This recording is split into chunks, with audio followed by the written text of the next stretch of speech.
Hello, hello. I hope that you are doing well and taking good care of yourself. My name is Nompumelelo Prudence Gubega. I'm a clinical psychologist and also a traditional healer. I am based in Joburg South in South Africa. Welcome to Black Couch Podcast.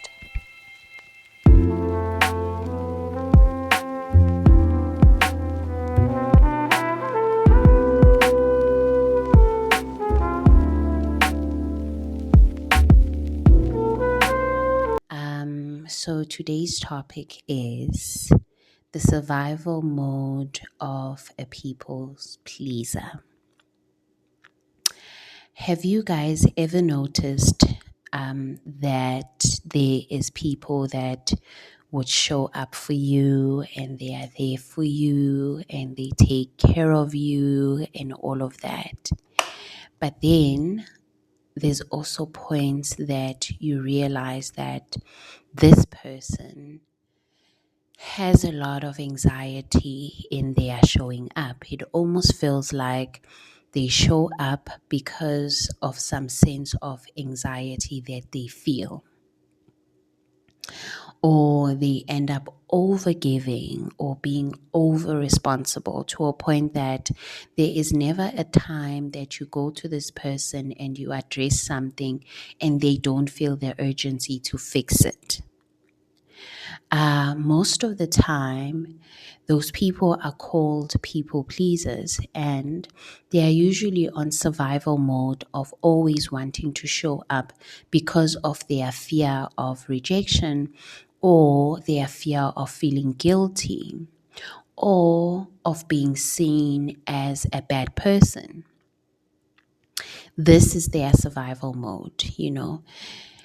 I wouldn't say that they are not being authentic, but I can definitely say that in them showing up in that way also means that they are in a space where they are feeling anxious and they want to make sure that they keep people so that people don't leave.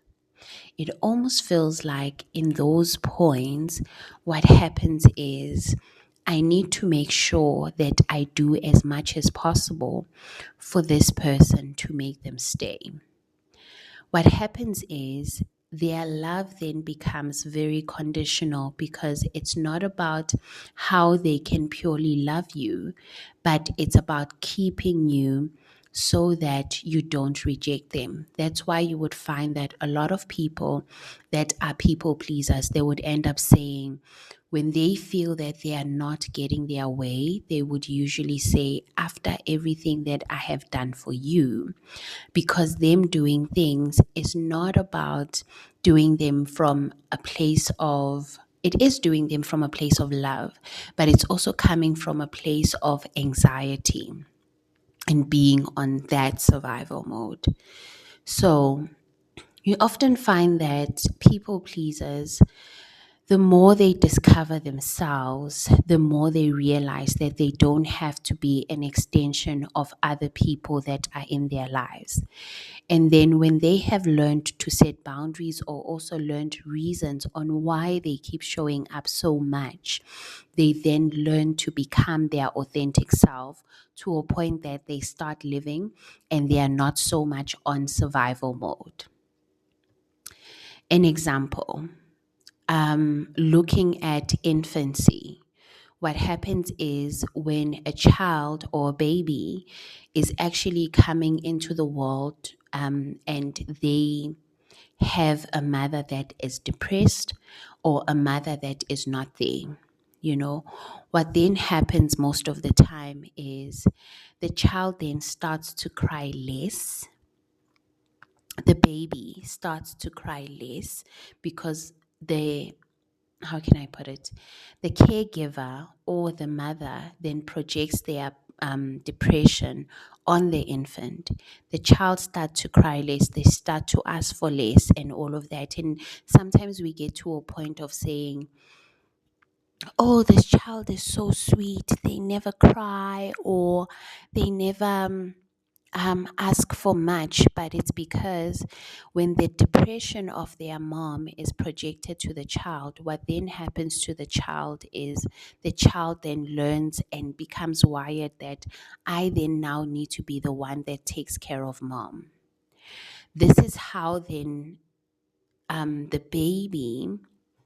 baby's world is shaped or wired to a point that they end up suppressing their own needs to meet up to other people's needs. They become the extension of their mother to a point that they then become an extension of other people in adulthood. So they then learn to feed from being needed, you know. Another thing is growing up and hearing that if you don't do this for me, I will leave. Or also guilt tripping from a parent that says, yeah, but I have done one, two, three for you, and hence you must do this for me. So this child then starts to learn that actually, if ever I don't meet up to my mother's needs, or I don't meet up to my partner's needs or to my friend's needs, then this person will reject me, you know. And that's how they end up on survival mode. Or in the process, they have been rejected because they decided to put their needs first. This then results in them being on survival mode to a point that they then start feeding from being needed. Anyone that a people pleaser forms a relationship with, they end up seeing them as an extension of themselves to a point that I need to make sure that I meet up to your needs so that you don't reject me, so that you see me, you know, those kind of things. Most of the time you find that people pleasers in their survival mode, they also ask for less because their job is to take care of you while they abandon their own needs or suppress their own needs. That's why you find that when you are not meeting the needs the way that they want you to meet them, their needs the way that they want you to meet them, they end up being resentful to a point that they will say, but I have done one, two, three for you, so why are you not doing one, two, three for me? It is very important for a people's pleaser to learn to discover themselves in a way that they then start to understand that they are not an extension of other people, and also they don't have to feed from being needed. How that happens is also facing their biggest fear of rejection, fear of abandonment, and also fear of guilt. You know, I often say to my patients, I have never, ever heard of anyone dying because they felt guilty, they were rejected, or they, you know, and in that way, when you start making guilt and rejection your friend, it will help you to not be on survival mode, because you would have learned to survive in the things that you fear, and it's going to help you to start living your authentic life.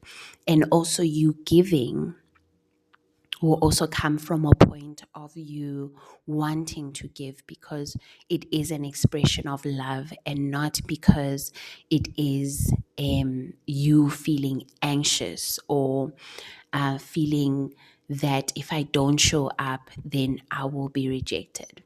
I think the most important thing that also people pleasers need to learn is to set boundaries. You know, once you learn to set boundaries, it also shows how much love that you have for yourself. Because when you set boundaries and then people that used to benefit are no longer benefiting the way that they used to benefit, it's also going to result in them rejecting you or embracing you for the person that you are. But that is how you're going to learn to form authentic relationships.